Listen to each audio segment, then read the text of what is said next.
नीट प्रकरणामध्ये अपडेट समोर आली आहे। चौथ्या डॉक्टरांची सीबीआय कडून चौकशी करण्यात आली आहे। एका बालरोग तज्ज्ञाची देखील चौकशी केली आहे। मुलांसाठी नीट पेपर विकत घेतल्याचा देखील संशय व्यक्त केला जात आहे।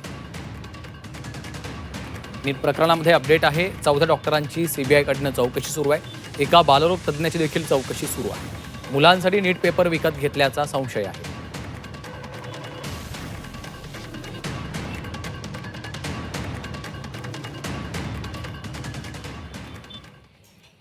ओबीसी आरक्षण आणि क्रिमी लेअरच्या मुद्द्यावर सर्वोच्च न्यायालयात महत्त्वाची सुनावणी पार पडली आहे। ओबीसी आरक्षणासंदर्भात सर्वोच्च न्यायालयाची मोठी टिप्पणी समोर आली आहे। जर आई वडील दोघेही IAS अधिकारी असतील, चांगल्या पदावर आणि चांगल्या उत्पन्नावर असतील तर त्यांच्या मुलांना आरक्षणाची गरज का असावी, असा थेट सवाल न्यायमूर्ती BV नागरत्ना यांनी केला आहे।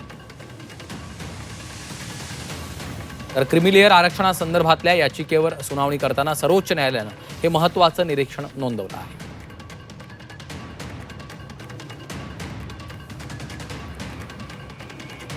नाशिक परिक्षेत्राच्या विशेष पोलीस महानिरीक्षकपदी संजय एनपुरे यांची नियुक्ती झाली आहे। आता VIP सुरक्षा विभागातून संजय एनपुरे नाशिक परिक्षेत्रात दाखल होणार आहेत।